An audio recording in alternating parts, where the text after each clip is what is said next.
Olá, pessoal, tudo bem? Bom, nessa aula aí a gente vai ver algumas, não todas, obviamente, porque não dá, mas algumas, né, das principais doenças aí associadas ao sistema digestório, que é o sistema fisiológico que a gente está vendo aí. Bom, para começar, o sistema digestório e nutricional também, né, ele pode apresentar algumas perturbações e doenças. As perturbações podem ser desde vômitos, enjoos, diarreias, prisão de ventre, etc. Já as doenças, né, elas podem, como exemplos aí, a gente tem a gastrite, a hepatite, a úlcera e várias outras aí. A gente vai ver aí, como eu falei, algumas dessas doenças e algumas perturbações também. Começando aí pela cárie, né? A cárie dentária, ela é produzida por bactérias que ficam na nossa própria boca, né? Essas bactérias, elas causam o que a gente chama de placa bacteriana. E essa placa, ela desenvolve aí, né, devido ao acúmulo de alimentos que ficam nos nossos dentes.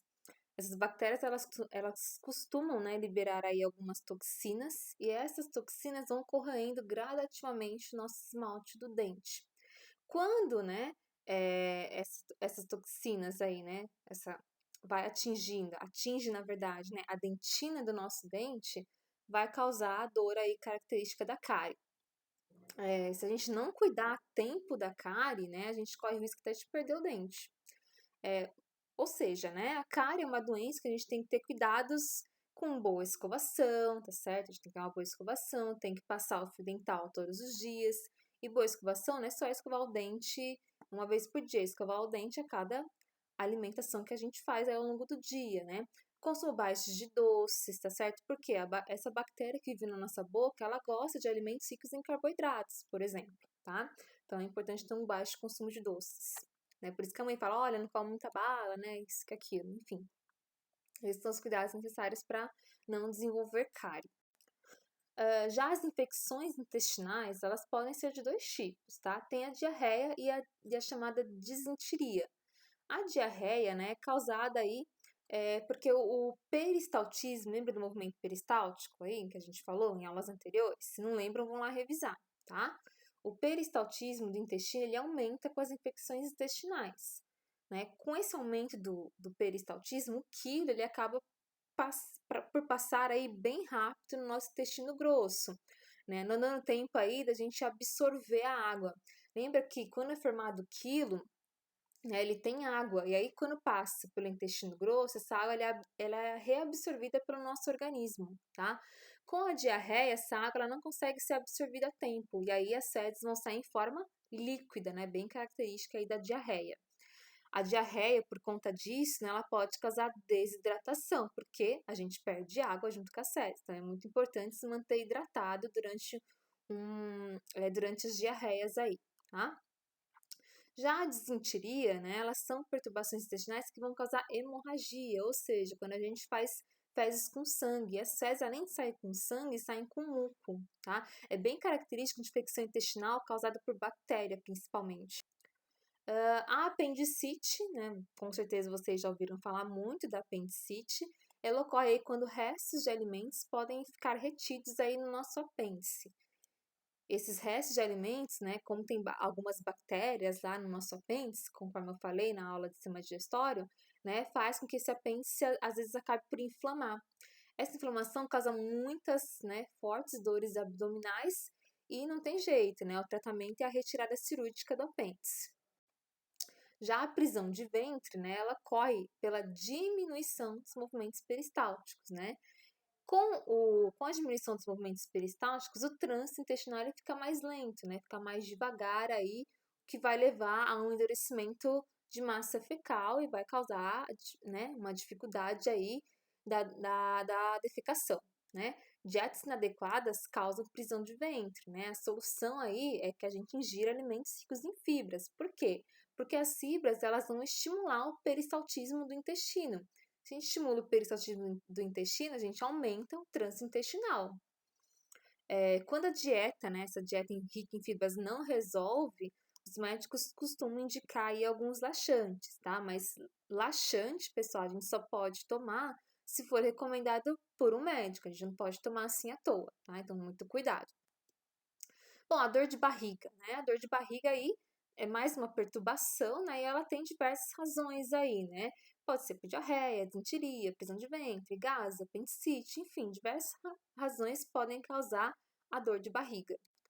O câncer intestinal, né? O câncer intestinal mais comum ocorre no intestino grosso e é um câncer bem comum em países industrializados. Isso mostra aí que a doença, né, está muito relacionada a uma nutrição que é pobre em fibras e alimentos industrializados, como aqueles bolinhos que a gente compra no mercado, sabe?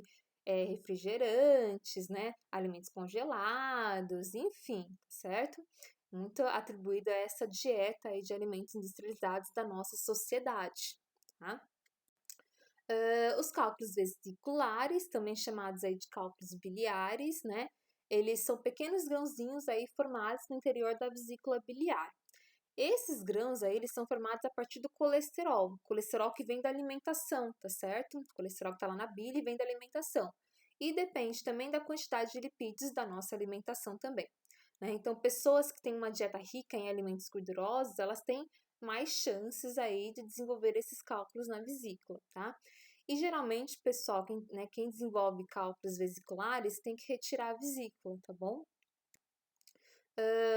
Uma outra doença, na verdade, é um transtorno, né? Transtorno alimentar aí é a bulimia, né?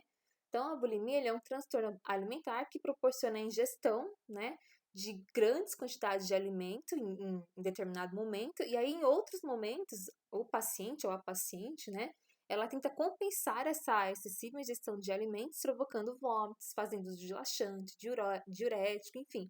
É um transtorno alimentar bem grave, né, que muitas vezes é tratado com o psicólogo, psiquiatra, tá certo? A anorexia, né, ela é uma doença, ela é caracterizada pela recusa voluntária de alimentos, então o indivíduo ele se recusa voluntariamente em não querer se alimentar, né? Por quê? Esse indivíduo ele tem uma preocupação, uma preocupação assim, excessiva, né, exagerada de se manter magro. Então o anorexo ele sempre acha que está gordo, tá? E, né, essa doença, né, essa falta de ingestão de alimentos vai levar a consequências assim gravíssimas, né, por exemplo, atrofias irreversíveis no cérebro, porque, né, o cérebro ele é um grande consumidor de nutrientes, principalmente carboidrato, tá? A pessoa não ingere nada, né, pode atrofiar o cérebro aí de forma irreversível. Redução extrema da massa óssea corpórea, né, enfraquecimento cardíaco, e isso pode levar à morte, se não tratado, né, tratado como? Isso daí geralmente, né, anorexia, bulimia são transtornos aí, doenças tratados geralmente com psicólogo, com psiquiatra, tá certo? Desnutrição, né?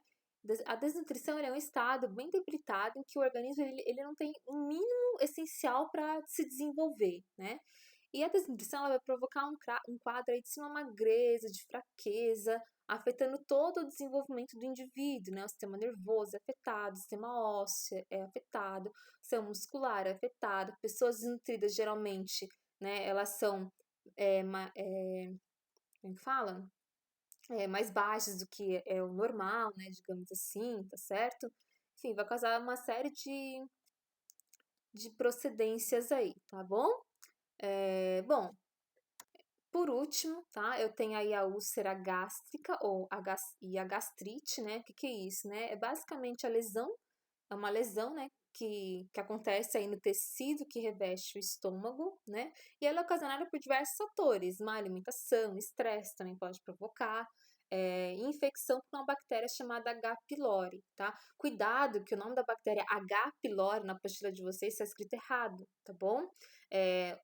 O P do pylori é com letra minúscula, tá certo? Foi um erro de digitação aí, tá? Pylori é com letra minúscula, como eu coloquei aqui.